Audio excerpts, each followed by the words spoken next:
Welcome back to Podcrash. We've got our first non-cyclist on the podcast, Andrew Cotton, who is a big wave surfer. And for some reason, he's actually up in Wilmslow. Strike it up. Talk while you're here. Well, I'm here. Well, I spent a lot of time in the last 2 years. Unfortunately, I do my... I've had a couple of major injuries in the last 2 years. And I do a lot of my rehab through Harris and Ross. Red Bull use them as their sort of go-to guys, really. So I've been up here a lot. Oh, we used to use them back in the day when, it was before 2012 Olympics. They stopped giving the kids lower down any kind of physio or massage and stuff like that. So we used to go to Alice and Ross a little bit, but it was quite good. Yeah, to be fair. No, what do you mean? Yeah, you weren't involved at all. To be fair, I had a good treatment back in the days. You got the best of the best the whole time. You've never had to. Yeah. But you know what? Open your own pocket. Because I medal at the Junior World Championships. Is that what it was? It's hardly so. It's what I've been told. So. Okay, fair enough. So I think a good place to start, because obviously I think our base is mainly kind of cycling fans, I guess. It's just to explain what big wave is and how that compares to surfing being in the Olympics now and all that kind of stuff. So if you could give us a little intro on that. Intro. Nice. Well, big waves. I don't know. It's kind of. It's not a competitive surfing as you would know it, as in like the WSL or what the sort of surfing is going to be like in the Olympics. It's just it's kind of like I just go out and find the biggest waves humanly possible.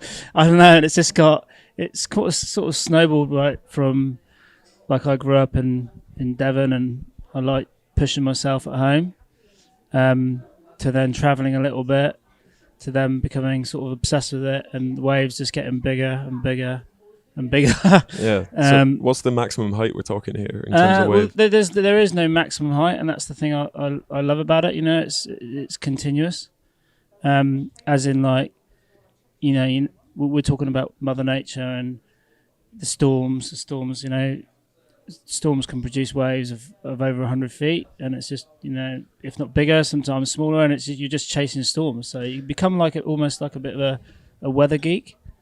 So it's a bit like the storm chasers in the US or something. Yeah, like that. kind of a bit weird. It is. Yeah, you kind of And when the storms happen, and obviously you're not looking for storms to hit mainland. You're looking for storms in the Atlantic.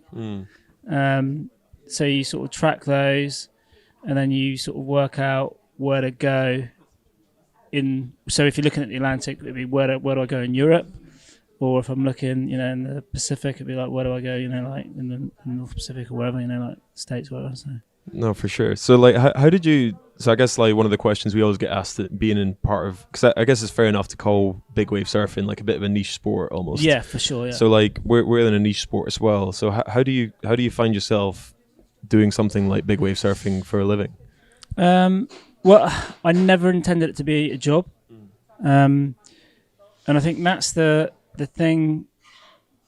You just follow what you love, and I think if you go down that route, is to think I'm going to earn some money or I'm going to do this as a job, then you'll be massively disappointed. I mean, that's what we say to everyone as well. You should take up football instead of cycling. Yeah, exactly. Yeah, for me, I I've always loved surfing. I left school and, dreamed of being a professional surfer, and got told pretty much it's not possible. You can't do that, and that's fair enough. At that point, surfing wasn't really sort of classed as even a sport, maybe, I don't know, a hobby, I don't know. So I just worked in the surf industry for a bit, because it was great, and it got me involved in what I love, which was surfboards. So I made surfboards for a amount of years, and then I repped surf brands and sold wetsuits and clothing and stuff, and then I had how old were you at this time? So I left school at 16. I went straight into full-time work. Oh, really? And that was just it was like being a professional surfer. I worked, but I worked flexible hours. I worked in a factory, really terrible, dirty work, but it was work making surfboards. So enabled me to have, good surfboards. We worked our days around the tides, so we were able to surf pretty much whenever we wanted. and the industry was it's obviously so small and so niche. Yeah, yeah. That it was like a 9-month season. So I worked for 9 months and had 3 months off. I guess that's pretty unique for like a factory to base its working hours around the surf time, basically. Though. Yeah, but when I say a factory, like it's like cottage industry. It was like 3 of us in a shed, pretty much. We manufactured surfboards, and they were actually, they were really good. And the company is still going. It's called Gulfstream, and it's based in Woolacombe in Devon. And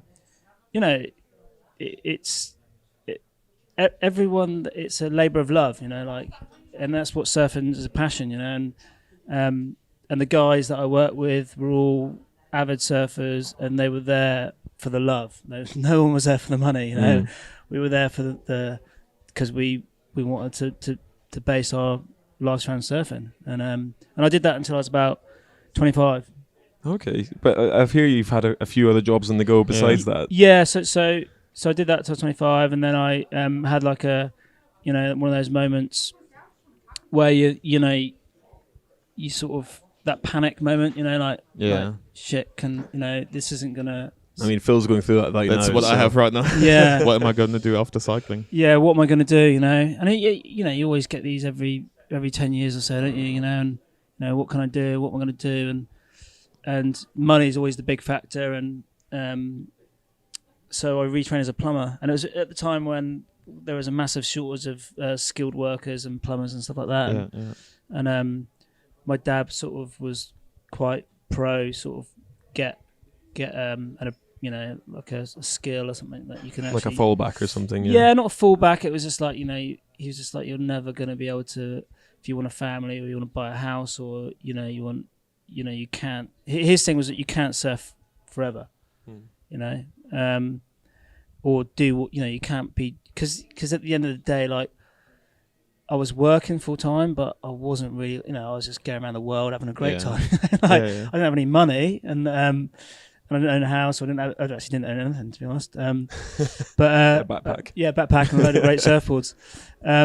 But yeah, his thing was that you can't do that forever. So I reluctantly sort of quit the surf industry bit, or the surfboard fan manufacturing, and retrained as a plumber. And I did that. I did the apprenticeship and whatnot, and got a job straight away. Like, did a 3-year apprenticeship and got a job pretty much straight away. Yeah, but I know from your vlogs you've got a few other professions like washing dishes, saving lives. Yeah, they all came like, so like I putting pots in the bin as well. I think was another one. Yeah, no, that was like really way back. That was when I was like at school still washing the dishes. But like I got a full-time job plumbing, and then instantly hated it and decided, like, I didn't care how much money I was earning, or I just wasn't going to do it until I was retired. So I quit, and then retrained as a lifeguard. And how long ago? Like, how long have you been a plumber for? Well, you never stop once you start, Phil. No, once you get a trade like that, you still get called out. Yeah, it's just like, oh, can you just come and look at this? You're like, not a chance. Yeah. But so I did that. I kind of like did it. I did it like as a full-time job, like employed by an employer. We installed solar panels on underfloor heating, and I did that for a year as a proper job, and then quit, and then I sort of tried to get back into my surfing, and I was I had more of a goal then. I was like, okay, right, I like big waves. I'm going to focus on big waves, and I'm going to try and work around that. So I was just self-employed plumbing, trying to chase a bit like big wave surfing and the waves. And then I sort of took that path, and then I decided, like, I just hated the plumbing so much. I was like, right, I'm going to sack the plumbing off completely, and I retrained as a lifeguard, and because it all fitted in, like the lifeguard. It wasn't like a pool lifeguard; it was for the R&I beach lifeguarding. So you kind of those guys have surfboards. Like, maybe that's the long term, but they do go out on surfboards to save people, don't they? Yeah, you go on like big paddle boards, and it just meant that I was on the beach every day training. I was in my environment that I wanted to be in. the island I did exceptional training and life-saving skills, but also like on jet skis and all the stuff that I wanted to use to surf. How is it being a lifeguard? Is it as fun as it looks in Baywatch, or is it? No, it's surprisingly it can be like I worked at Croyd. Croyd's like an exceptionally busy beach. It can be quite dangerous. You have great moments where like the beach is empty and you live in the dream, and you have days where you're rescuing like 10s, 20, 30, 40 people, like people, just it can be hardcore. Like it's quite stressful. Yeah. But the positives were, way outnumber like, I was on the beach training every day with like-minded people that just wanted to be super fit, super water confident, and all those skills, I could use them in what I wanted to do, which was surf big waves. So yeah, we've got a funny story about our friend. We were in Rio de Janeiro on the beach at Copacabana, and the waves were quite harsh out there. You get good waves there. Yeah, there's a lot of good. And he was Brazilian surfers. He can't swim well, can he? And no, he's not built for swimming. He's he got very was small like, feet. And he thought he was like he called himself the wave master. He's a fan of Amiga watches. Yeah, and he used to like swim into the waves and get drowned and dragged under the floor, and he just like the best thing I saw was like he got sunstroke on the first day because he also decided he didn't need any sun protection at all. So he had blistered shoulders, and then he got dragged under the waves a couple of times, and then got dragged along the sand in the beach, and then that made the blisters even worse. They're all completely fucked. And then he also ended up having like arguments with the lifeguards because it was red flags everywhere, and he was like, "No, you don't understand. I'm the wave master." Yeah, the lifeguards were whistling out, so you probably get quite frustrated with this, don't you? Yeah, no, it's classic. Yeah, like I really enjoyed the lifeguarding. Like it was a good period of like a lot of training and sort of moving towards my sort of goal, which was like surfing. I suppose it was surfing full time. Like I never really thought it would happen, but I put a lot of energy into getting good waves. I guess a bit what I'm interested in is like so like the reason why my passion for cycling and the thing that made me stick to it was that kind of adrenaline rush and that speed kick. So like we'll go down the bankings, and like when you're a kid you're probably going like 60 k's an hour or something. It's not especially fast, but you get a kind of proper G-force sensation when you're going down the corner. And I was when you don't have a driving license, you don't. Edinburgh doesn't have any roller coasters or anything like that. It's a great way to get that speed fix. Yeah. So for you, like, what kicked off that passion for surfing? I don't know. I kind of like the ocean has just like I don't know, some sort of power or energy that I'm drawn to, and like I was never sort of happy. Like I was happy, but like I always wanted to push that as far as I could, and like. The further I pushed it, the more exciting it got. So like I found like usually the typical route of professional surfing is you as a kid I entered the competitions, and then you'd go to like British champs, European champs, and then you'd get on the world tour or something like that, and then you do the contests, which are usually in like small waves, which is probably something you'll see in the Olympics. Whereas I was just... That's the first diss for the Olympics here, isn't it? No, it's like... And that's great. That's professional surfing, That's what surfing is known as, But I was just so shit at surfing small waves, Like it wasn't my strength, at all. No matter how much I wanted it to be. And it was like traveling and I had mates that were exceptional surfers, far better surfers than me, they're the people that I aspired to be.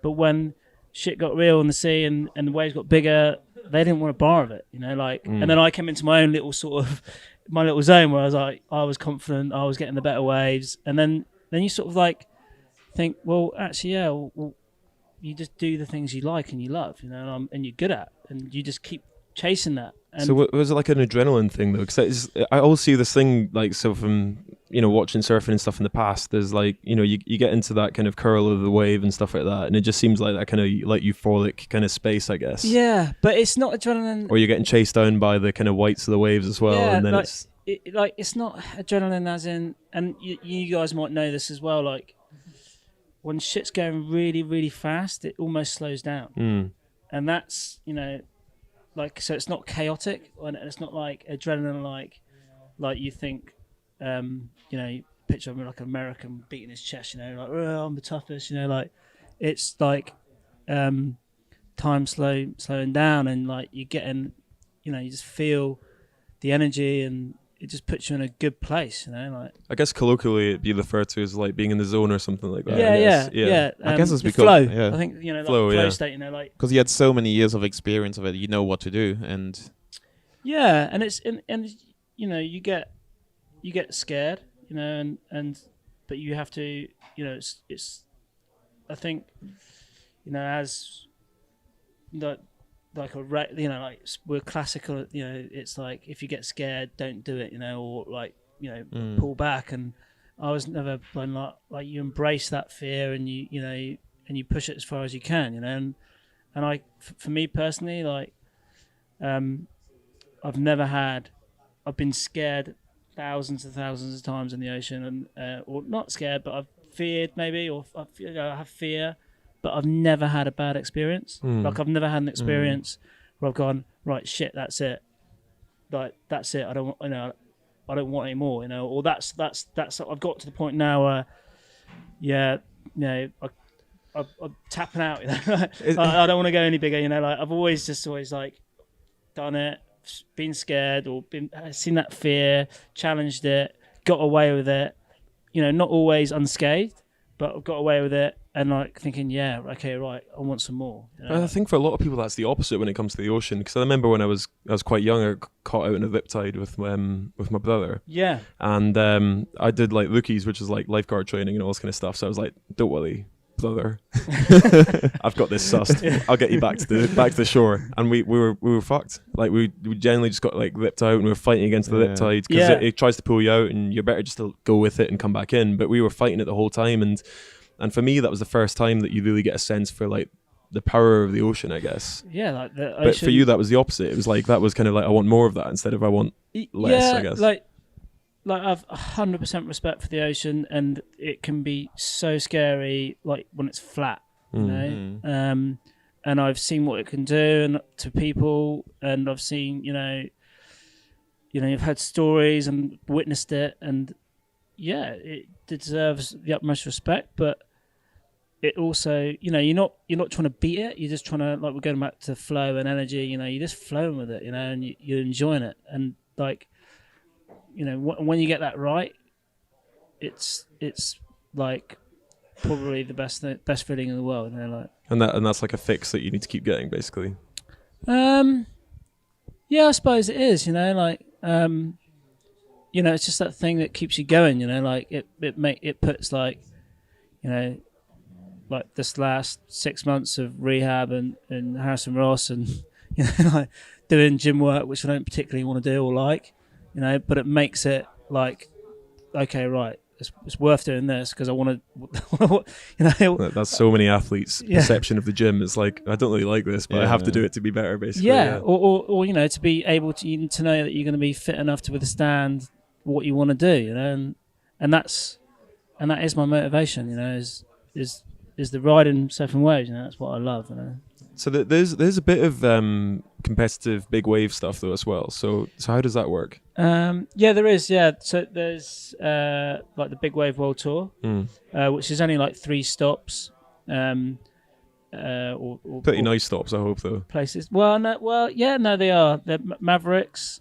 Like I might have got this wrong. So Mavericks in California, Nazaré in Portugal, and Jaws on Maui.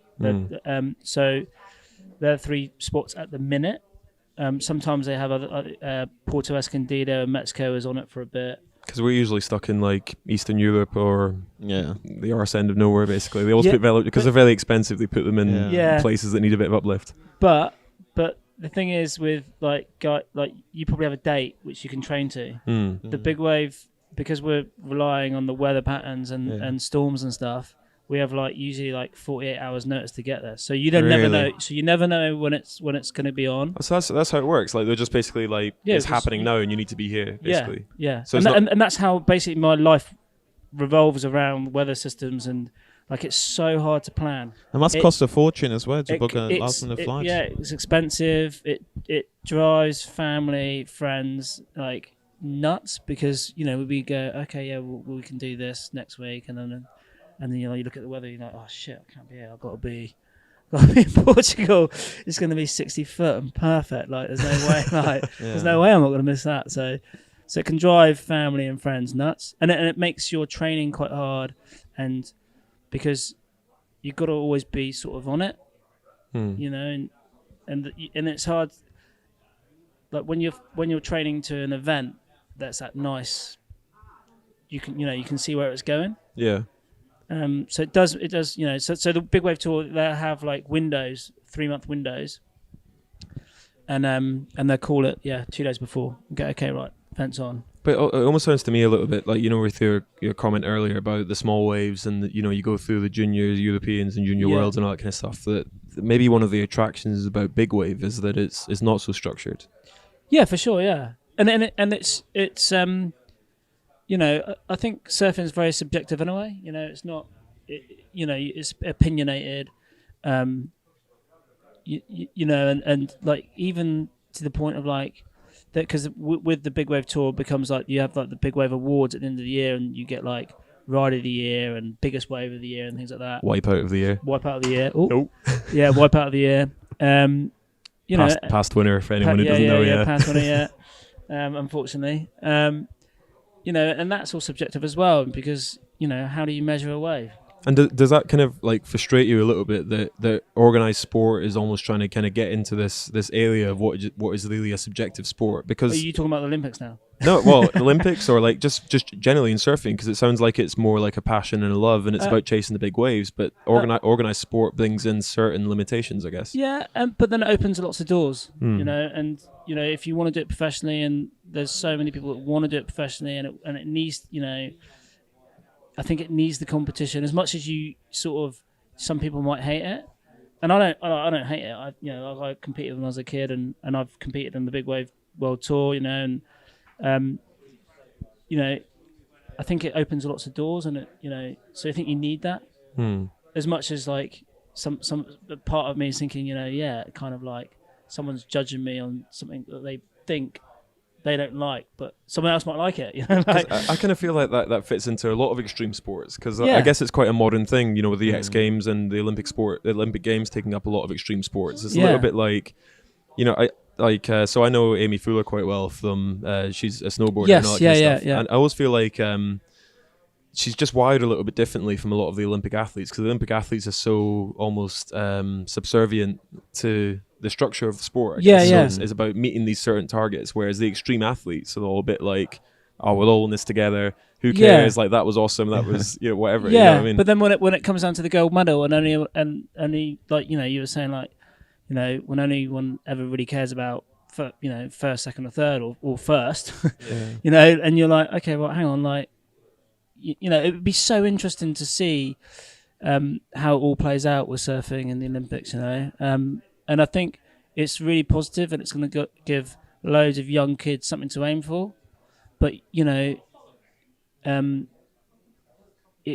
that be their only aim? Like, whereas me, it was just like well, it's like a lifestyle, I guess, as opposed to being a sport. It opened up loads of different, it was a reason to travel, and I don't know, so much more. But my sort of style Olympics, my sort of style of surfing will never be in the Olympics anyway. So, Well, not yet. Yeah, I just don't think it's just not. Unless Portugal or California hosts it. Well, Los Angeles is coming up. That's not far away. Well, if it depends on the weather, it's pretty hard to time in a certain month. Exactly. You've got a month to fit in some big waves. It'd be fine. Yeah. But we'll see. So it's a bit of a love-hate thing, that whole competitive atmosphere a little bit, because it seems more about the people and the travel and the experience and all that kind of stuff, I guess, a little bit. Yeah, I think. But it's good for the sport ultimately. I think. Well, it's competitions, and it's like a showcase, and which attracts sponsors, and hopefully gets surfing on the TV, makes it more bigger, mainstream, and then more people see it, more people want to do it, then brings more money into it, I suppose.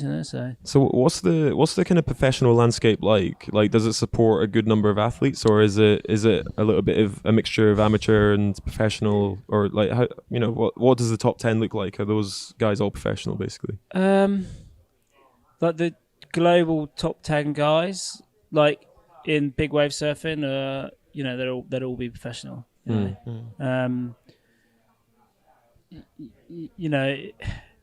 It's kind of weird. Like I always, even though like I was never, I went professional, as in, if you want to call it professional, as in I wasn't really having to do plumbing or lifeguarding when I was 35, which is really, really late. Yeah. But probably 6 years prior to that, I was sort of treating myself, even though I was working day jobs and all the such, I was like treating myself as thinking of it as a job, surfing. Like, oh no, I need to be on this next big swell because, just something in me just had to do it, had to go bigger, had to, push it as far as I could, but it's hard. You rely on sponsorship, every sponsorship deal, and you're not in a team, you're not, a lot of the time you're like a singular person, so it is hard. You are like, injuries come up and you're sort of trying to piece it together yourself. You haven't got a coach or, your own personal physio or your team manager or anything like that. You're just trying to work it out yourself, which can be hard.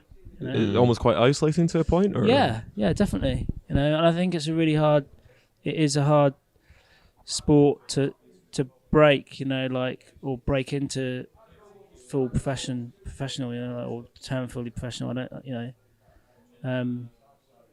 I feel like I got really lucky, right time, right place. I've met the right people, and so that bit is almost quite subjective as well. So I guess for us, like, for timed athletes, it's basically just do a good time and you're on the team. Yeah, I suppose, and then, but it's not, like we're saying, it's subjective, and I think you just have to put a lot of hard work in, and you have to take I suppose like any sport though, isn't it? You take a lot of rejection, a lot of like constantly let down by yourself. You never feel like you never do enough. You you're constantly battling, and some people break, don't they? Fuck, is it worth it? Can't be bothered. I'm gonna get a normal job. Yeah. And some people were just like so stubborn and just keep going. Rejection, failure, keep going. Which is like in the nicest way possible, doesn't really happen as a plumber unless you're really shit. Yeah. Oh shit. But no, I think that's the thing though. Is like when you're an athlete and you're pushing it to the edge, like it takes a certain kind of person to take that constant rejection. And I don't know about you, but I always felt when I was competing, like you're the harshest critic of yourself, basically. Yeah. If you think when all the races we do, we always do shit really, apart from the Olympics or maybe one World Cup, and pretty much 90% of all the other races you come 8th, 10th. You don't really do that well. You learn something from that, I guess. But then it's about timing, isn't it? It's about pushing the button, and I've found that big wave surfing is that like. It's about those, that risk benefit and putting it all on the line, at the right time, because you can't do it all the time. And previously, like probably in my late 20s, early 30s, I pushed the button far too many times, and because it's like any athlete, you just want to go and go and go, and then you're like injured or fatigued, or like you never like, and. At the end of the day, I could go out and surf the biggest wave in the world tomorrow, but next week there might be a bigger wave, and like, so do you save yourself? Do you mean, or do you risk it, put it all on this one? It's. It could even just be like 20 seconds later, there's a bigger wave. Yeah, and it is, and you have to manage that constantly, and you're reading the forecast, how you're feeling, like sometimes it's. The sort of how far you are gone in the season, the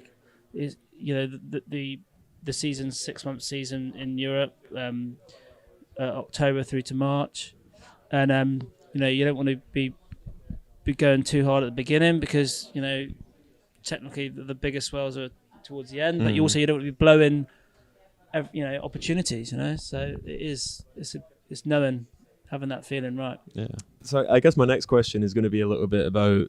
So you were saying when you started out, it was all about the love of the sport. No one was in it for the money, but obviously now that avenue's open to be a professional surfer. Is that something that you kind of look at the younger guys coming up and you kind of question their motives a little bit, because you think, because in cycling we'd call them a bit more of like a lifestyle, I guess. So they're more into the lifestyle of being a professional cyclist as to the reality of it, I guess. Is that something that's kind of crept into the sport a little bit, that they're in it for success instead of in it for the love of it? Like, it's a hard thing to explain, especially big wave surfing. Like, I've had mates that are sort of successful competitive surfers, and they would say, "Oh yeah, I want to start big wave surfing," because they maybe see it as an avenue to for more coverage, or whatever. Yeah. But you give them half a winter, and they're like, "Fuck this." Well, that's kind of the same thing with us. Like, the lifestyle is never last. No, but no, sometimes they come and go. Like, but sometimes it's a bit frustrating when you see like a young kid or something like that who's driven by the success factor opposed to just the love of the sport, I guess. Yeah, but you'll get that and everything, and it's like nothing good happens quickly, and it's dedication and time, and and you'll get that, and and people come and go, and then people hang around, and it's the guys that put the time and effort and that get the rewards. So it's kind of the love of the sport carries you through, I guess. Yeah, because there's nothing, you guys probably know more than anyone, like the amount of effort and the hardships you have to put in. For me, it's like the last minute flights, the getting up at 5 a.m. to put a cold wetsuit on, like the being shit scared, the all the things that come with it. No one sees that. You take the love with the smooth, I guess. Yeah. Like people, what you see is, you might see like a nice edited video with someone riding down a big wave. They're pretty well edited, to be fair. Yeah. I keep thinking, that seems like the life for me, but you don't pick up on the whole bits about the 6 a.m. and all that kind of stuff. And especially, I've been fortunate now to have some amazing sponsors, who support me and back me and make my life a lot easier. But the road up to that, where reality was like driving around Europe in my van, sleeping in it, which is quite fashionable these days. Yeah, not on the van that I was driving at the time, mate. I'll tell you that much. So, what was the turning point for you to get sponsorship? What, that was like a certain wave you rode, or? I think there was a turning point. So I was working for an American company who were also sponsoring me. So I was working for them, repping their clothes. It was actually owned by Burton Snowboards, but the brand was called Analog, and they were sort of testing the water with surf at the time. So I was working for them, but they were also sort of helping me fund my winter sort of travels and big wave exploits in as well. So it was a really good relationship we had, and I was with them for quite a few years. And I was like, for me at that point, I was living the dream, I was working, getting work experience and working, but also support of like a massive brand helping me push my surfing. And just over one morning, just woke up, had an email, it was like contract's terminated, it's done. Yeah. And at this point I had obviously a wife and small child, and I was just like I don't know, sort of everything just shattered, and I was like, shit, that's it, I think I was 32 or something. Was this around, I remember seeing a video of you in 2012. Yeah. And you were kind of really struggling with the sponsors and stuff like that, and a few people had left the sport off the back of the market just being a bit slump, I guess. Well, yeah, like the surf brands sort of just couldn't. They were, I think, surfing and like a lot of those big 5 brands, and the surf industry was just struggling, and a lot of people were pulling plugs, and obviously sponsorship and marketing's the first thing to go, and guys like myself were that's what we rely on, is those marketing budgets to help fund us. I remember, chase waves, I remember in that video it was quite harrowing in a way that your wife kind of backed you through it as well? Because I guess it was a bit of a toss up at that point. Becomes a bit more of a gamble. Yeah, and then that's the one thing that I like, especially with, and then that's comes from me being very, like that's a very, like, I feel looking back, I was like, must have been so selfish, like. All athletes are selfish. I wouldn't feel stubborn, bad about it. like looking back at it, I feel like I feel like a bit of an asshole, but but no, because I think if she had said, like, maybe there'd been a few arguments, but if she had said, if she had said, like, because she said basically just fucking go for it, just go, 100% go for it, do what you want to do, and do it, and go for it, but if she had said, like, okay, right, well, get the tools out and go, get a job plumbing, then I probably would have done it, But I think it was about being smart and about, okay, right, how can I fund this, because, and that was a changing point for me. Like, it was about creating content, creating videos, getting people to watch it, and then you become like more like, and that's how we did it. I did it with Epic TV. They funded a winter project about me chasing swells, and we didn't make any money, but we didn't cost me any money.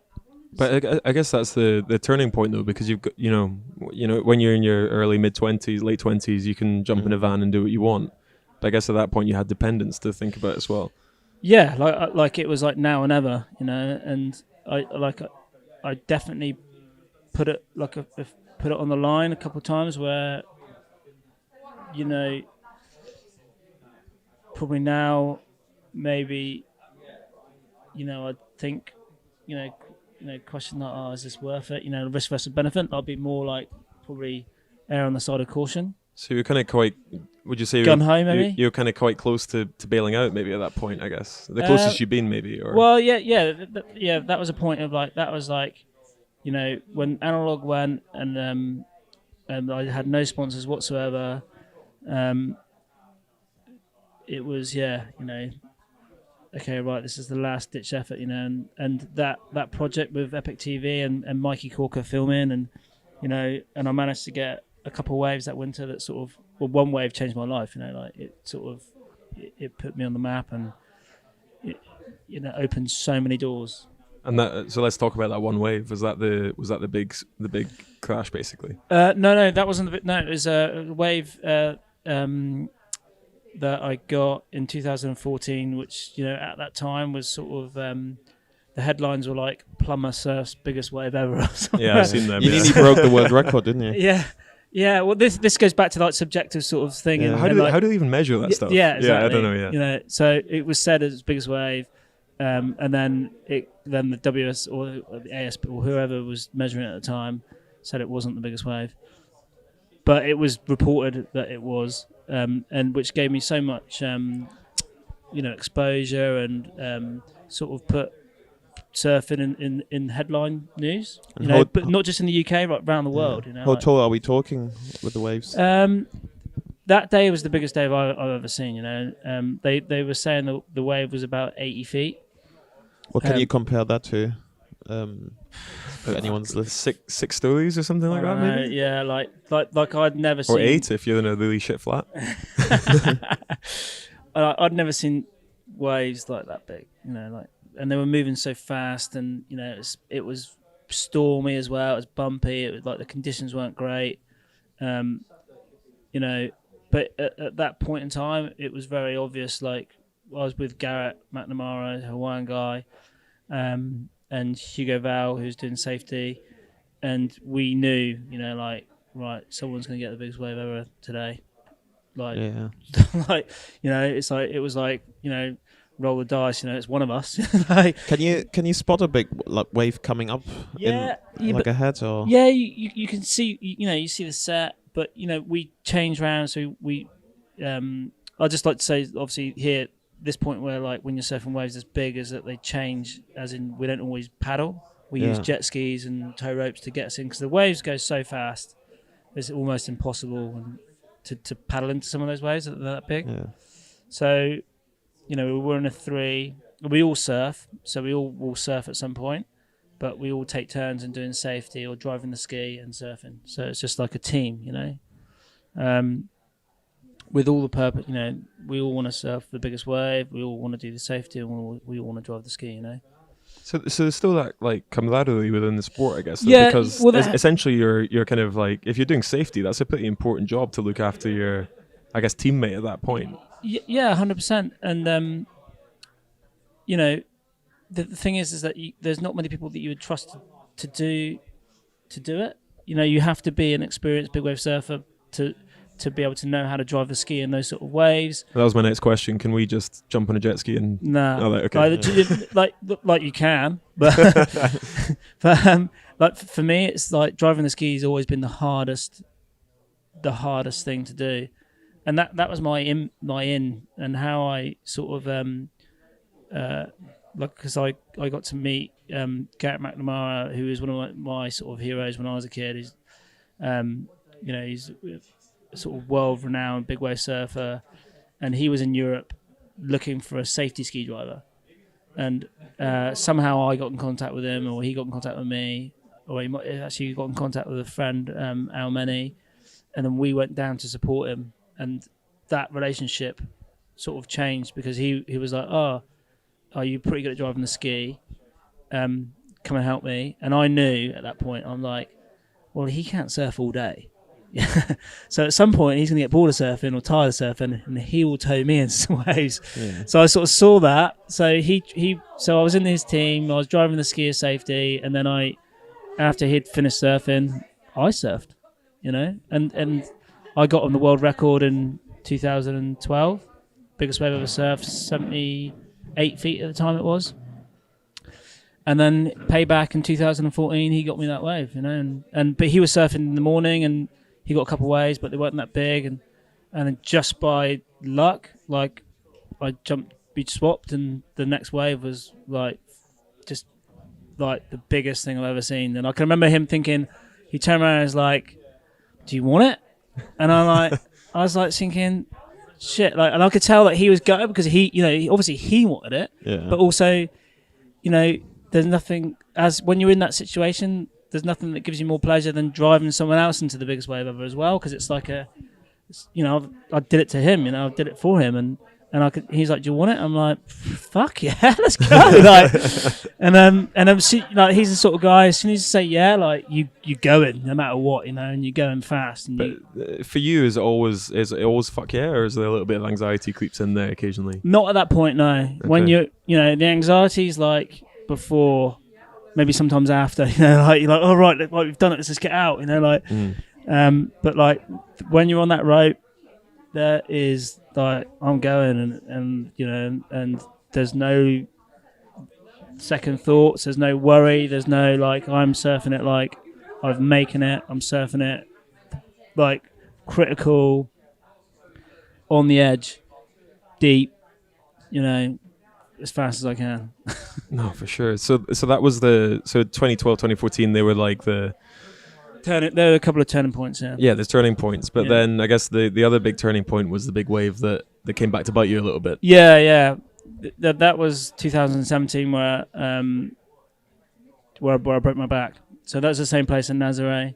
It was early on in the season, and this is what we were talking about. I was talking about timings and knowing when to pull that trigger, and it's me being probably, like, looking back, maybe overconfident. I pulled the trigger, I committed way too hard on a wave, which I read wrong.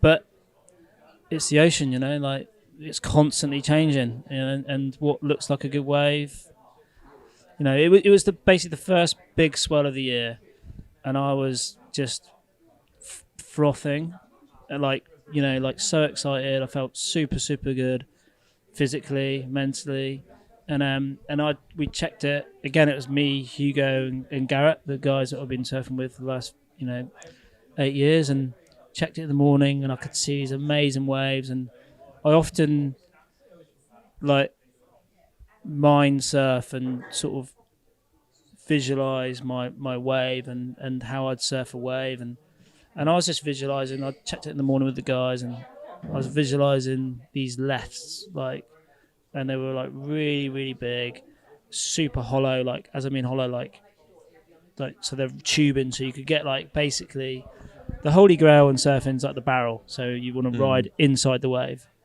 But getting like 60-foot barrels is like, you know, like that's the dream, you know, like, and I was seeing that and I was like, yeah, like this is the day, you know, and had a few waves, Hugh got a few waves, and then Garrett put me on this left, and it was how I saw it was what I saw in the morning, and I was like, okay, right, this is the wave, you know, like it's 100% all or nothing, and I went 100% all. But you say you came in there too fast. Is that the speed that the ski brings you in? Or I was so, you know, I was like, Garrett put me in perfect, and I basically surfed the wave, and I committed to ride the tube. So I committed to be in the barrel as deep as you possibly could, inside the wave, and you know the plan is to make it out of the wave, like in the wave, you know, so you can get fully barreled, like in the wave, ride in the tube, and then come out. And as I bottom turned, it was like really like drawing up, and from my experience, that's what I thought the wave was going to do. And then, you know, the ocean's an unpredictable place, and it changed dramatically. So it went from like the best looking wave that I'd ever seen to one of the worst. But, you know, those commitments in those conditions, you know, they have consequences, you know, and when it changed, like, you know, I was fucked, because I was surfing that wave as if it was going to barrel, and then it looked like it was going to barrel, and it didn't. Because like, I've heard from like other surfers as well who like interviewed about that wave and stuff, and they're even just the way you get chucked out, it's something they'd never seen before. I guess you need to watch on YouTube if you're listening. Yeah. You know, yeah, and it was something like I'd never felt before. Like I can remember like coming off the bottom thinking, right, okay, and then thinking, oh shit, like this isn't going to go well, you know. And I very rarely, like as a surfer, I don't usually like jump off the board. Like you even if you're not going to make the wave, like it's nice to pull into the barrel, get a view. It's the safest place to be, or ride out in front of the wave and get closer to the beach, and then let it catch you and knock you off, you know. But I was like mid-face. The wave had gone all weird and lumpy, and I just hit the eject button. You know, I've never done that, you know, not like that. And then from that, and I can remember it very, very vividly, because it sort of happened in slow motion, and like there was no impact. So I jumped off the board to get my board away from me, jumped, and usually you would expect like a wallop of impact, you know, and that can be quite violent, and then you're down for a while, and then you might pop up, you might get sucked down again, you know, but you know, you never know. And at that point there was no impact, and I was like, I felt like I was floating, and I was thinking in my head, I thought that I was being sucked over the falls, like in the wave, and then I was thinking, shit, I shouldn't have jumped off my board, I should have ridden this out, I should be on my board now in the tube riding this, and now I'm getting like sucked over. And then I was just weightless, and I was thinking, I'm gonna hit. I was preempting this sort of impact, and it didn't come, and it didn't come to what felt like ages, and all of a sudden smash, and it went through my whole body, and instantly I was like, fuck, that's 6 months out. Like, I just knew, I didn't know what I'd done, but like it was. So you didn't get knocked out. You were just it's just like it was so violent and so gnarly. I just knew instantly. I was like I didn't know I'd broken anything at that point, but I was like, that's not good. Like that's gonna be I'm gonna feel that tomorrow. And then at the same time, you're probably getting drowned as well, aren't you? Yeah. Then I was down, getting smashed upside down, inside out, and then and I was down for quite some time, and I popped up just in time to get a breath, and then I had another wave on my head. I got ragdolled again. I was under for some time, and all the time, obviously, my pain in my back, and I had this shooting pains down my leg.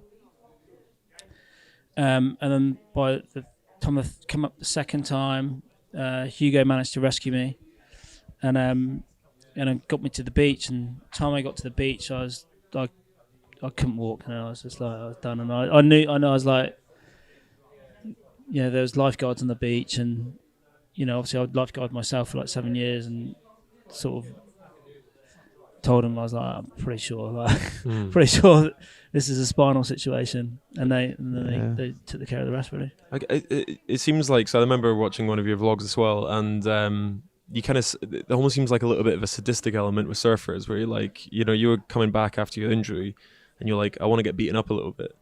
Like I kind of bailed out, and I want to get chucked around a little bit, and all that kind of stuff. Yeah, because I think you do you guys might, I don't know if you have this or not, like have you ever like crashed, and then you're kind of like, you crash, and I was in the back of my mind, like I wanted to put my body through something similar to know if I could take it. Do you know what I mean? Or if I still liked it. And it's like kind of baptism by fire a little bit. Yeah, and I learned this from Garrett, because, before I met Garrett, I didn't think it was humanly possible to survive some of the things I saw him doing, and he sort of said to me, like, he's like, you gotta love that shit. Like, you've got to love the worst thing that's ever going to happen to you, because if you don't love it, there's no point in doing it, because you're going to experience that more than you are like surviving the waves. Like, you have to be prepared, and you have to enjoy the worst to get a chance at seeing the best. So talk us through that moment when you, like, so it doesn't have to be about that wave where you broke your back, but like when you do bail out and you're going to get like thrown around a little bit, you're like going to be under the water for a little bit of time. Like what goes through your head through that moment? Is it a survival thing, or is it? It's a skill, like it's a skill set that you're kind of truly at the mercy of nature at that point, I guess. And the thing is that you're never ever going to beat the ocean. Yeah, it's just fact. It doesn't matter like how long you can hold your breath for, how fit you are, how strong you are, how good you can swim. You will not beat the ocean, But but I've got a really good ability to think and do nothing. Like I can just turn off like that, and that's the trick to survival in the ocean. Like when you fall on a big wave, the second you kick into that thinking like, oh, I'm gonna hurt myself, or oh, I'm gonna drown, or oh, like your physiology changes in your body, and you'll tense up, or you'll start using oxygen, and it will be a horrible situation. I think there's something about that in cycling a little bit, because whenever I've crashed and it's been pretty bad, like there's a bit of you that knows it's coming. Yeah. And because it's in slow motion when you're doing it at the time, you kind of just shut your eyes and you know it's going to happen. You've got to go with it. You can't fight it. And then it's that kind of thing. Like I think the people who survive are the ones who just kind of just go with it, because if you fight it, as you said, you're going to be in a really shit place afterwards. Yeah, and it's amazing. Some of my worst experience, like sometimes when I come home, so I've been like on a big wave trip, and I've had because in a session you might get 15, 20 waves. You don't always make all of them. You often, you're going to get a couple of waves on the head no matter what.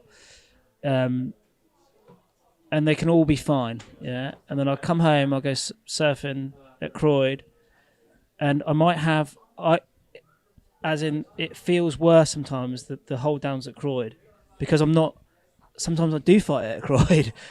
Like, I go, oh, I shouldn't be like, and I'll like go to swim up, or like, like wrestle it a little bit, and it puts you on straight away. You're like, which is completely, and then you doubt yourself. You go, shit, like I nearly, that was a horrible experience, or that wasn't how I expected it to be, because it's only 2 feet, and you kind of like don't. It's hard, and it's hard to explain, but so it's probably a little bit like getting caught out in a lip tide. You're better just to go, like the ocean's in charge, so you're better to go with it. You can't fight it, but you have to keep reminding yourself that, like. And if you do fight it, that's a lot of energy you're using up. Pointless energy, and you and oxygen, and which is not going to get you anywhere. So we go back. I've got a quick question about that crash as well, because I watched the whole thing, and the thing I thought when I watched the end of the video was, have you ever seen those videos of when the stretcher comes on for football matches and people and people fall off a million times? Yeah. And that's what I thought, because it was like, he's up and then the jet ski bailed out, the jet ski comes back in, you get on the jet ski gets swamped. Yeah, like yeah. The trailer, whatever you want to call it, gets sled sucked off the back. Yeah, the sled yeah. gets torn off the back, and then all of a sudden you're getting seen to on the side of the beach, and then the wave comes in and takes out every single lifeguard. Yeah. Like, it just seems like a comedy of errors, I guess, you know, in like in the nicest way possible. But is that how it always ends up? Is it always a bit of a kind of organized mayhem? You know, I think that the unique things with, like, especially the ocean, but you know, you can't just blow the whistle and go right, wave stop, right, let's all sort this out. You know, let's get the stretcher in. You know, right, actually, no, the waves can't, the sets can't come. So, you know, like, it's. Everything doesn't stop, keeps going, you know. Like, but what we know from football is even when the whistle does go, like, it's still a mess sometimes as well. Yeah, but you know, so everyone's just like you know, like, you just got to keep going, because you know, I guess the bit I'm thinking is, like, when you get ejected out of that wave, and that's the word, like, ejected. Yeah. It's like it's a proper, like, you see the wave crashing over and you get thrown out of the whole thing. And you see a smack down on the ocean, and you just know, like, for someone who's seen a few bad crashes and stuff, you know that's the point where it goes wrong. You know, and you were saying you're getting pains down your leg and all that kind of stuff, and you just think, like, the amount that your body had to go through with a broken back before you could get that spine stabilized. Yeah, it's pretty traumatic as well. Like, but then it's amazing what you can get through if you have to get through. You know, like, you know, obviously, ideally, in the best case scenario, then, you know, then as soon as you break your back, obviously you want to stabilize it and you want to do. But, you know, if you can't, you can't. You know, like what can you do? You know, like, and, you know, the guy driving, Hugo's driving the jet ski. You know, he has to go through waves. You know, he has to either beach the ski, which is fucking gnarly, or, you know, go back out through the waves, or, you know, like, what's he to do as well? To be honest, when he beached the ski, it was pretty impressive. I've never seen a jet ski move across sand so fast. The thing comes in like 40 k's an hour and just goes straight up to the beach. But, like, it's funny when you see that as well, because it's like he ends up off the ski at some point as well. You got off the ski because, you know, like,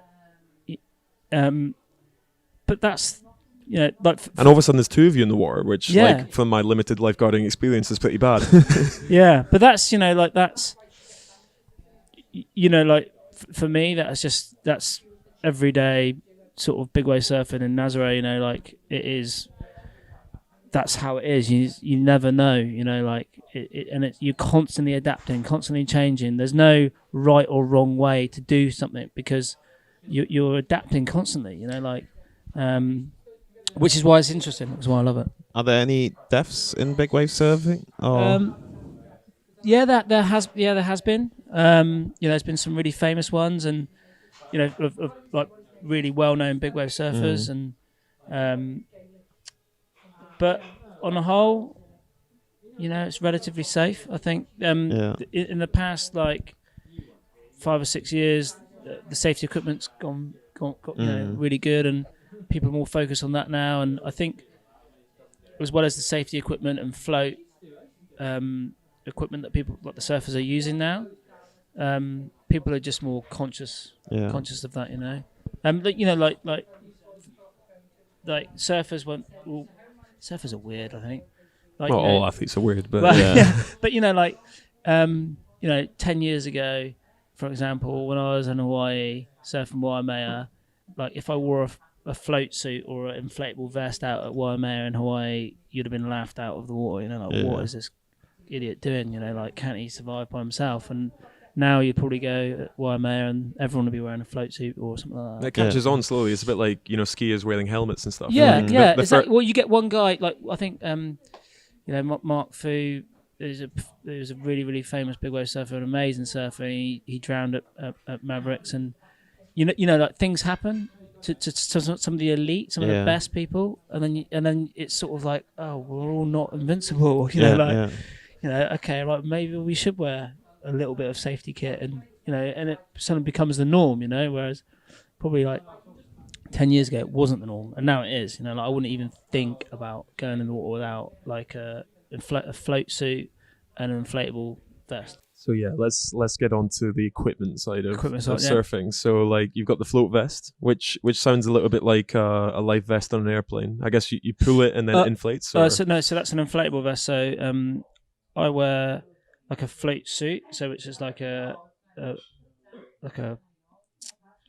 shorty wetsuit with float pads. So there's the inflatable vests, which I also use as well, are all very well.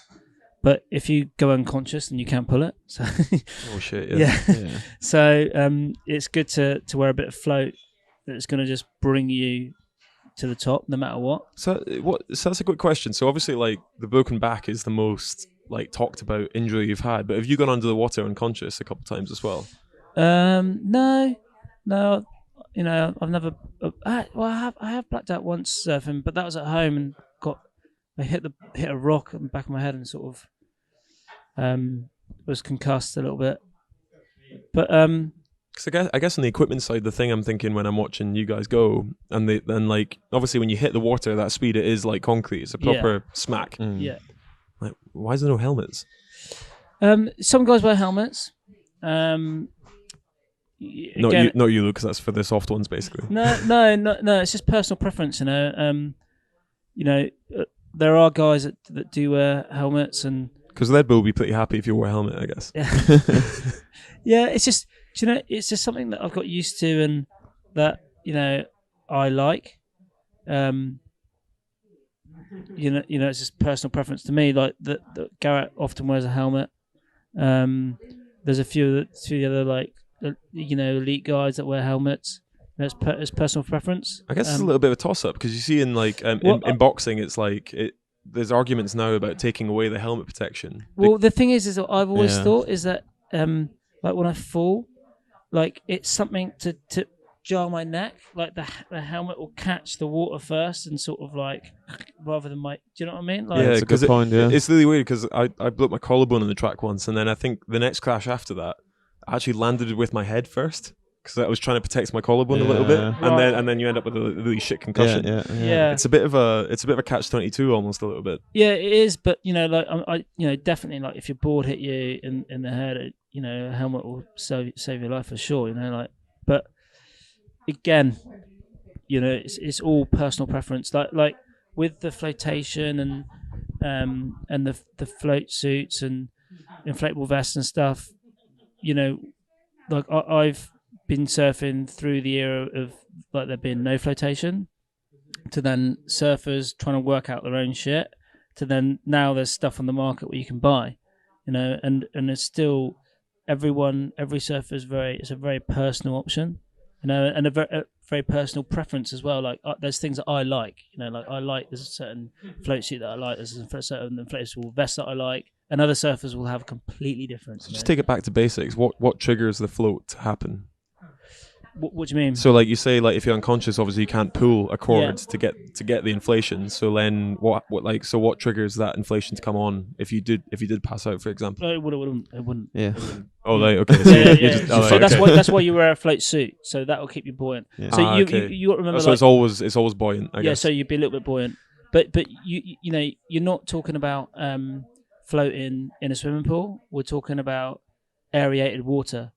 So you're almost like if I wasn't, when you're swimming in this aerated water with no float on whatsoever, it's a lot of effort just to get your head above the water because it's just so much air, so much foam. Because obviously those waves detonate and it just air goes through the water, and so I mean I've experienced that with 2-footers in Rio, and that was scary, wasn't it? It was scary, scary. Yeah. Like it's, so with an 80-footer, you can imagine the knock-on effect. I don't even think it was 2 foot. one day it was at least. To be fair, the whole equipment thing sounds very similar to the BMX guys because some of those guys like wearing a neck brace, some of them don't like wearing the neck brace. Whatever they like. But that's why we got Andrew on, because we want to up the BMXers. We're too fed up of being like looking like pussies, basically. Yeah. Well, it's and it's funny. Like some guys wear so much float, that it might impair their movement, but they'd rather float and move less. And another guys would go the other way and go, I'd rather float less and be able to move. It's just it's all up to the athlete and personal preference, and maybe experience and what they've experienced. Like within their their career or surfing. Yeah. So I've listened to another podcast with Shane Dorian and Joe Rogan, and they were actually talking about sharks in Hawaii. And you said you surf quite often in Hawaii. Yeah. Have you ever experienced sharks there? Or Australia? We're talking Australia? off air. We're talking off air about Australia as well. Yeah, like this is something. Yeah, sharks are, they're in the sea. It's one of the things that's the most laid back explanation ever. It's like, yeah, they're in the sea. Well, mate, like if you swim at like Liverpool or something like that, there's sharks in the sea, but they're not there, I guess. Well, you never know. I don't know. It's something I never really think about. When I've been in like Western Australia, and places like that, you notice the behaviour of some of the surfers, like some of the spots that you surf. They wouldn't like float around in the sea. They generally want to be on the skis. Whereas like I would be like oblivious to it and be like floating in the sea and like, what the hell are you doing? Like get on the ski. Like is that bit of like ignorance is bliss a little bit? Yeah, I think it is. Like, and they've obviously experienced or seen more sharks than I probably have. So like I've seen sharks in Ireland, and but not probably nothing. Sorry, in Ireland. In Ireland, yeah. Well, basking sharks are actual sharks. No, someone said it. No, it wasn't a basking shark. It was a proper shark. Oh, There's sharks everywhere. Well, not really though. Yeah, there is. Of course there are, yeah. Just believe Andrew. I'm never lives in the sea. I'm never going in the ocean again. Fuck that. But like, what are the chances of getting? Well, in Western Australia, pretty high, I think. But yeah. Yeah, but even so, really. Because we were at Gold Coast and there was like a shark scare. They had like a helicopter go over with a big siren, and everyone like ran out of the water in a mass panic and all that kind of stuff. Yeah, but I think again, like, I think you can attract that sort of just with a fear and energy, and like you can attract that sort of shit and.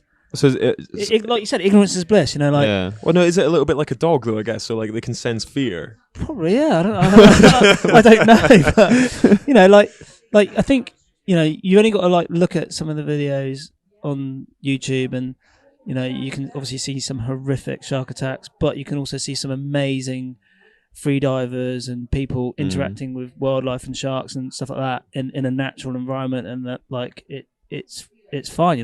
Like.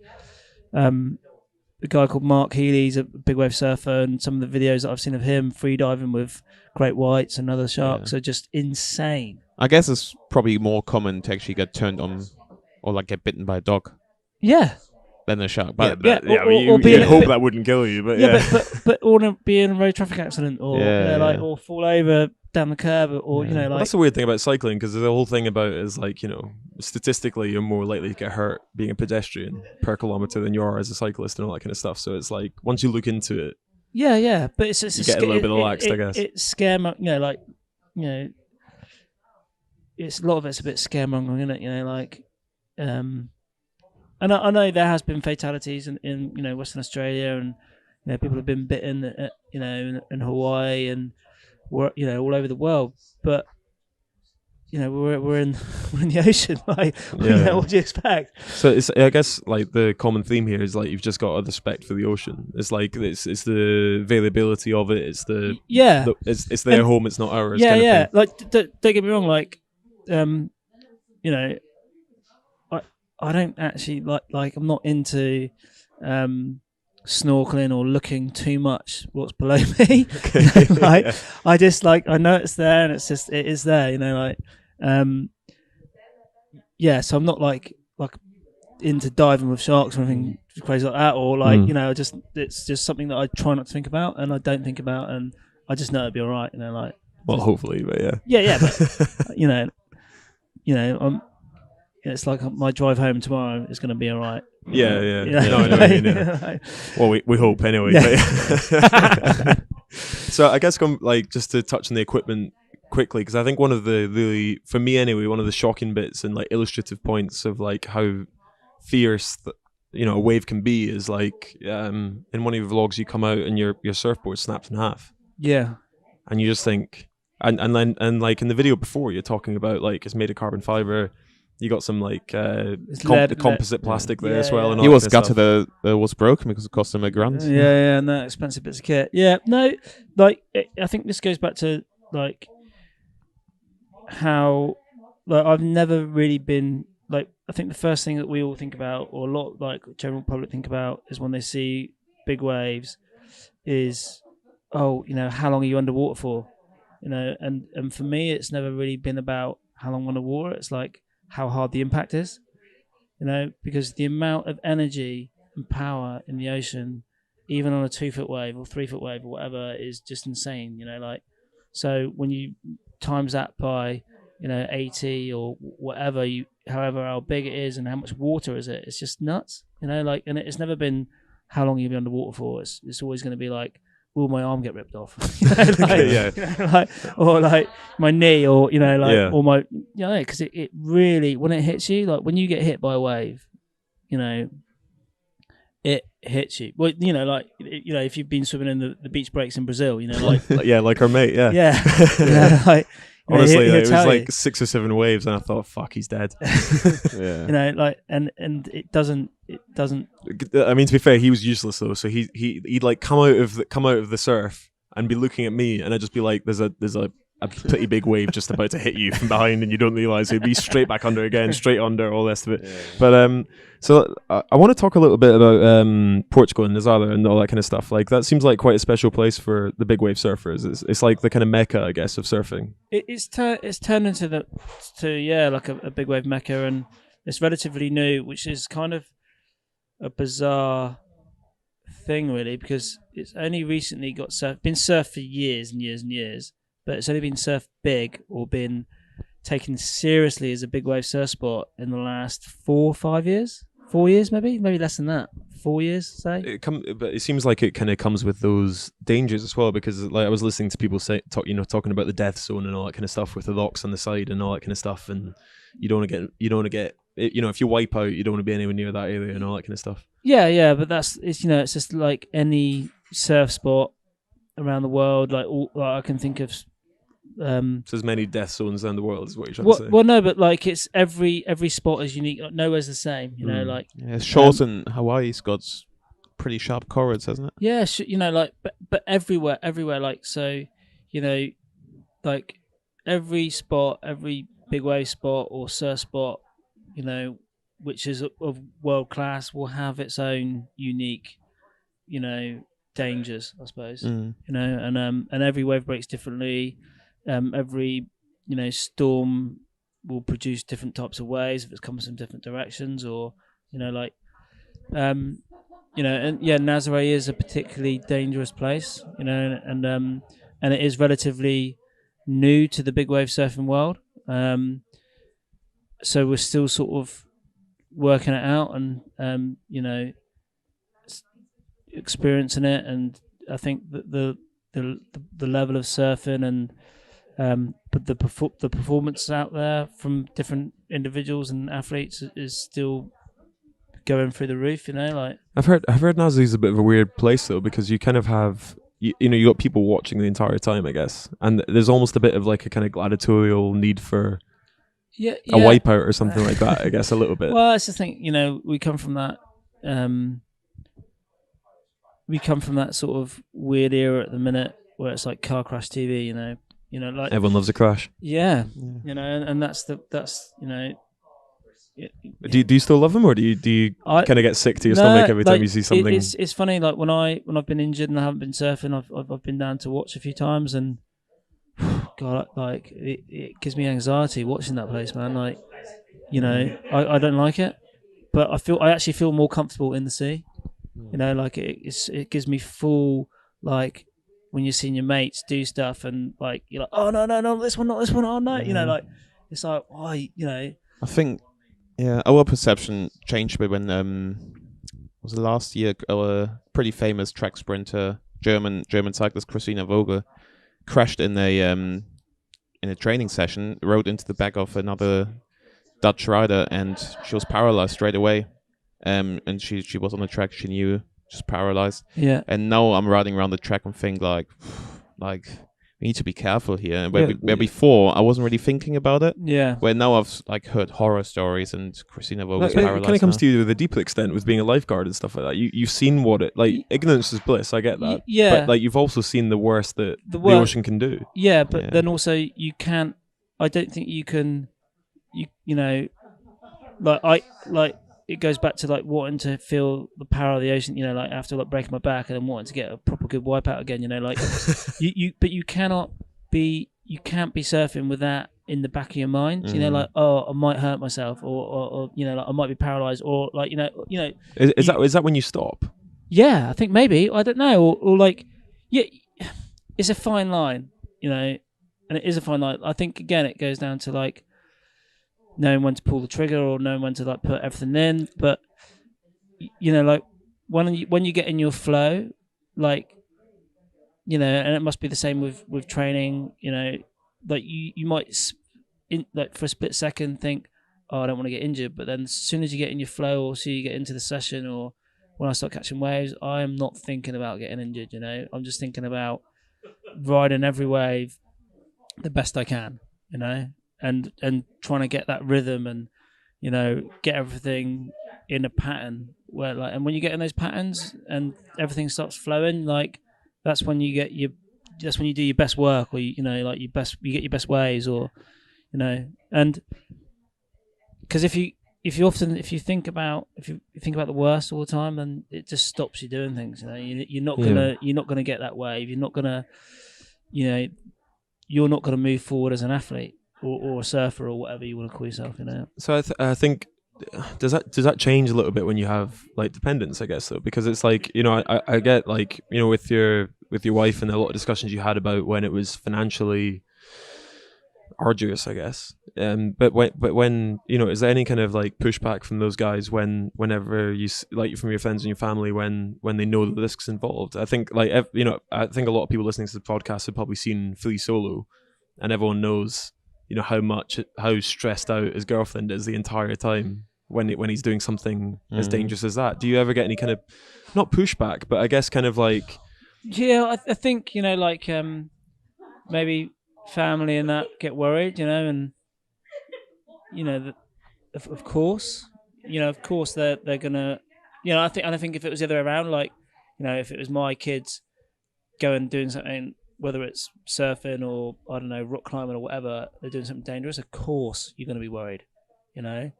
But am I gonna stop them doing it? Nah. You know, am I gonna, you know, like I could maybe say afterwards, God, I was worried that you know, going to get hurt on that, but I'm glad you're not. But I wouldn't go tell him, like, no one, like Katie doesn't go, oh, I'm really worried, I'm not sure, you know, because then that's going to put me on a weird sort of level going into the sea, going, oh, Katie doesn't really want me to be doing this. So how do you deal with that, I guess? Because I remember again watching the vlogs and stuff, like McNamara's there with his family and stuff like that.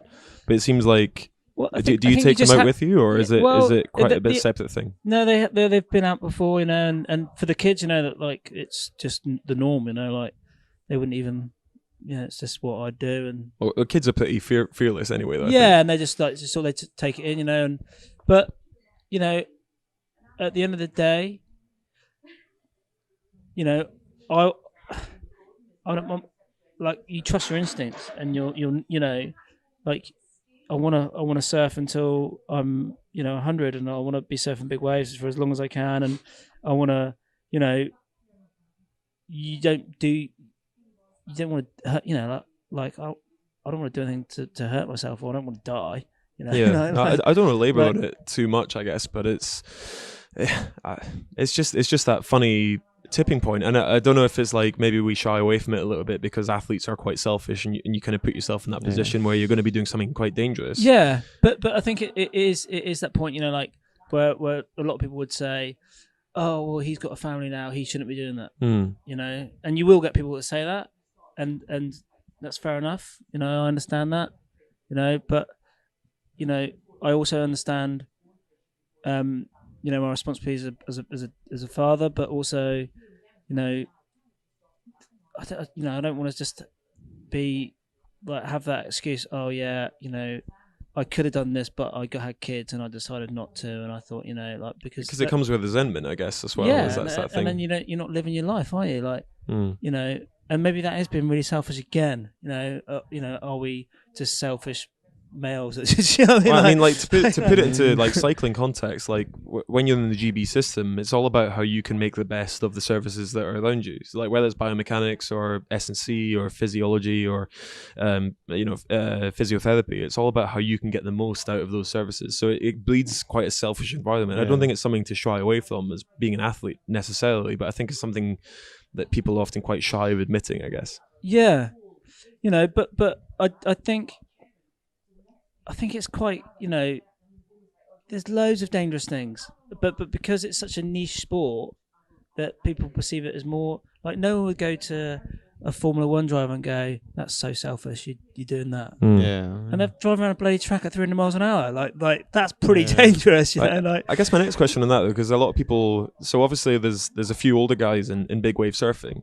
And I guess quite commonly the reason given for Formula 1 drivers retiring quite early, or not retiring, but moving to different sports and all that kind of stuff, is that they can't get it into their, like they have that point in their head where they're coming into a corner at 300 miles an hour and they start thinking, what happens if I slide off now and go straight into this digger or go straight into this barrier or something like that? Do you think, like, why is big wave surfing the exception? Because there's some older guys in there. Yeah, but I don't think it is. I think there'll be lots of guys that will again, I think everyone goes through that period of like, whether it's gun ho or like something to prove or, but I think you the older you get, I think you're constantly learning and taking all this information and you just become better at making those decisions. And you think you become like a master of the sport, I guess? Not a master. I don't think you ever become a master. You just become, you just become the wave master. you just become better at making those decisions, And you'll get them wrong, but again, it's all about timing. It's all about peaking at the right time. It's so unique because it's constantly changing. It's not like a bend on a racing track which is always staying the same. Okay, right, the conditions might change a little bit, but the bend is always the same. Like that bend that you see is constantly changing. So you're constantly adapting. So as a surfer, and your experience is, you just soaking it up, and it will always constantly change. And the more times you do it, the more information you have, the more you know how to tackle those sort of, as it changes, you can change your line as well. And so, at what point do you think people end up calling it a day? Then what brings the end to? I don't think big wave surfer? I don't think they do. I think maybe if they were competing competitively, like they might retire from competitive scene. So Carlos Burley, as an example, he's 50 now. Last year he retired from competitive big wave surfing, so he's not on the big wave tour anymore. But is he still big wave surfing? Hell yeah! Like he's out at Nazare charging, getting loads of waves, enjoying it. He's just not competitively big wave surfing, and that's such a small part of it anyway. I guess like with us, when we stop cycling competitively, we're still going to go on our bikes. I guess it's similar, isn't it? Yeah, it's the same kind of thing. But I feel like with cycling, especially in the more dangerous sports like Keelan or something like that, it becomes a bit in your mind sometimes where you think, I don't want that gap. Like, I'm not going to go in there. No, you won't push it. But there'll be days that you will. Maybe. Sometimes, yeah. I mean, Phil sits in traffic with the cars. Basically, he doesn't filter. I like to be safe. But you actually got a cycling sponsorship on Sony Instagram. No, I did. Well, yeah, kind of. Yeah, I just did There's a company called No Pins. Yeah, we know. Who are from my town, Barnstable, and I've used cycling a lot in my rehab. Oh, yeah. I actually kind of like, it's kind of weird things. Like I never really thought I'd be into cycling. And then with the knee injuries and stuff, and like it's great cardio work, it's great training. Kind of got into it, and then Blake, who owns No Pins was like, "Oh, do you want to do Yeah. a custom thing?" I was like, "Oh yeah, that sounds good fun." And yeah, we did when we were doing a little bit of a video. We're doing a video, bit of content for them, and I designed my own kit and that, and so that was awesome. Yeah. But it was something like, if you said that to me like 10 years ago, would you be into road cycling? I'd be like, nah, that's not really my thing. Like, I'm not into it. But I've got more and more into it, and it's been such a great way for me to train, but also see North Devon. I've got beautiful North Devon. Yeah. Yeah. And you don't, because I've driven around it all my life, but it's not until you start cycling around it you sort of appreciate it. I know that's different from maybe like what you guys do. Ride in circuits. I don't know. Do you guys ever go and ride bike? Yeah, we do. Yeah, and I've retired, but I still go out on my bike, at least once a week, something like that. It's a nice escape. It's a nice switching off kind of place, and it's also somewhere where you can push yourself into a pretty dark place actually as well. Like you can push yourself as hard as you want, I guess. Yeah, because you're the master. Again, it's like with surfing or big wave surfing or whatever. You're master of your own destination. You can go for a cycle and just keep it ticking over, or you can go up the biggest hills as hard as you can to the point where and it's great. And that's where you black out, but not through a knock on the head, basically. Yeah. Which I kind of love. I love that sort of self torture, and I don't know. Have you been surfing with your injury, or do you have to stop surfing at all? Not with my knee injury, no. Because I had an operation on a graft, so for that graft to be fully sort of retake is about 6 to 9 months. So we talked about a little bit about cycling being part of your surfing training now. Like what the other, I guess one of the bits I was quite interested in was the breath hold sessions and stuff like that. When you're in the pool and stuff like that, is where you're kind of training to kind of hold your breath for as long as possible, I guess. Or I don't know. Do you guys do any breath work or?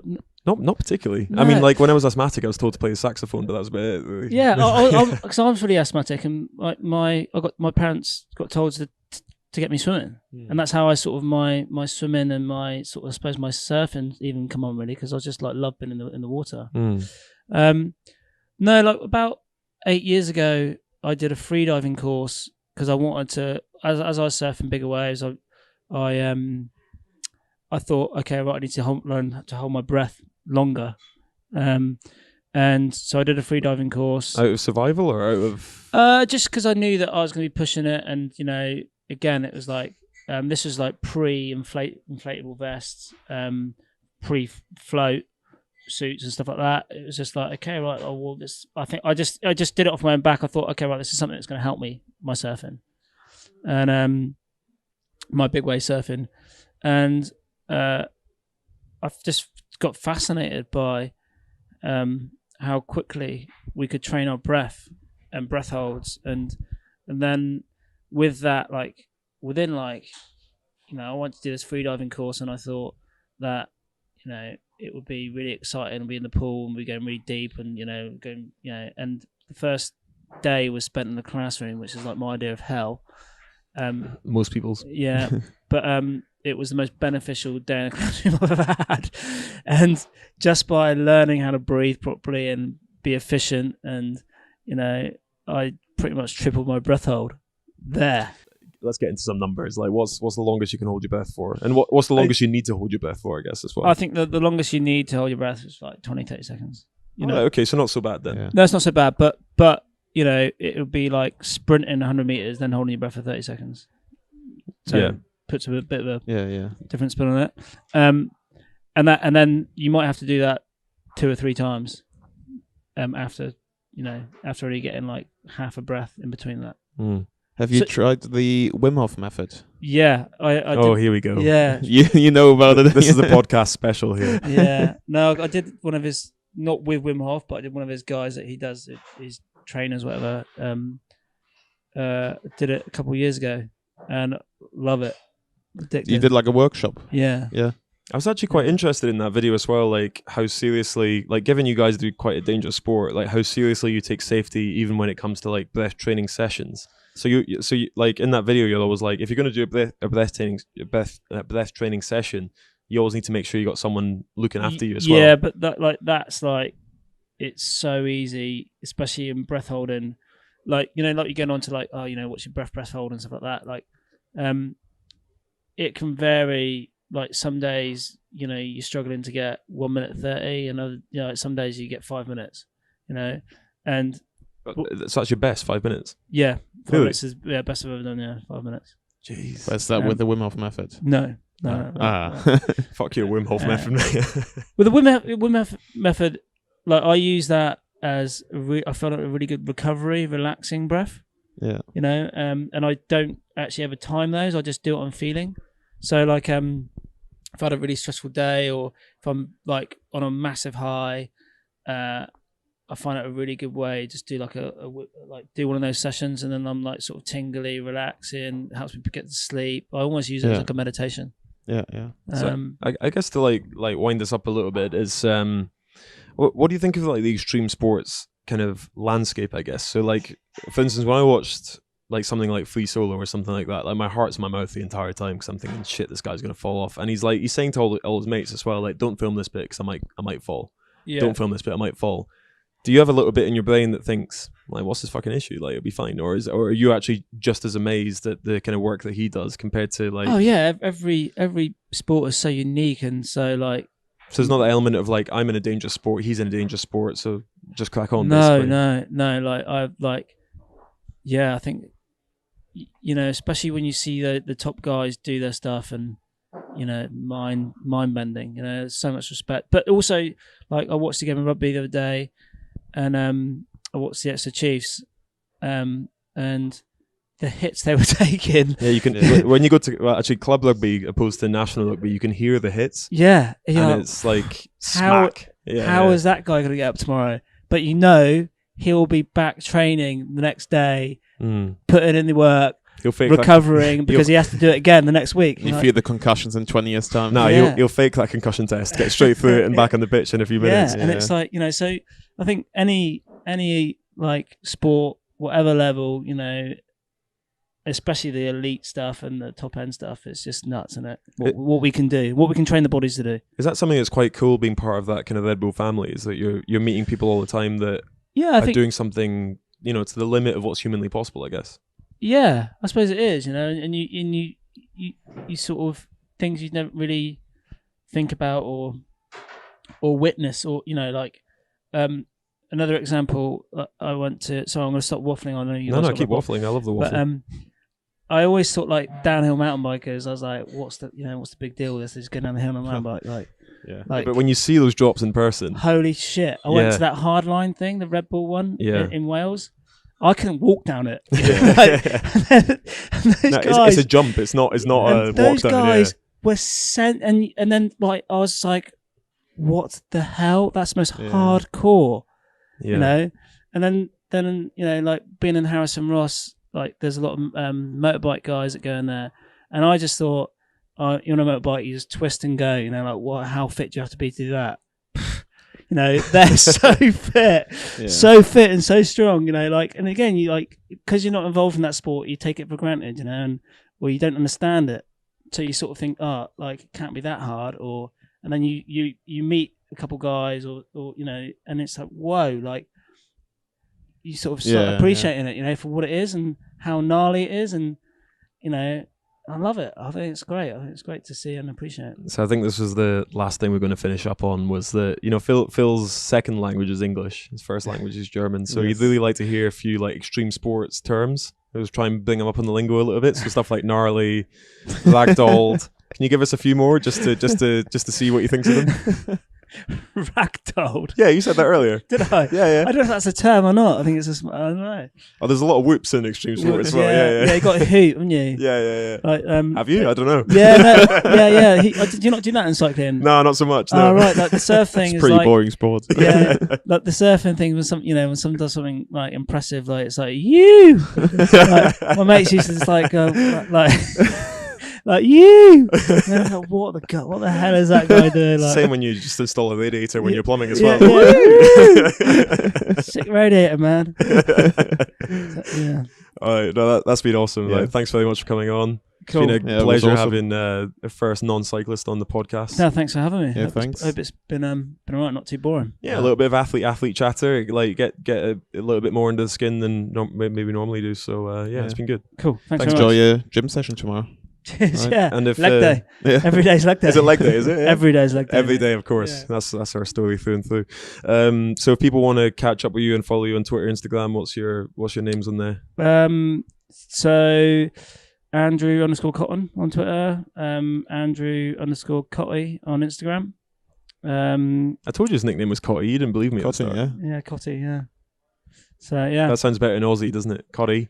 Cotty, Cotty. yeah, something that sort of, it started when I was at my first job at Gulfstream. So, Oh yeah, okay. No, fair enough. Started calling me Cotty, so that was it. Stuck.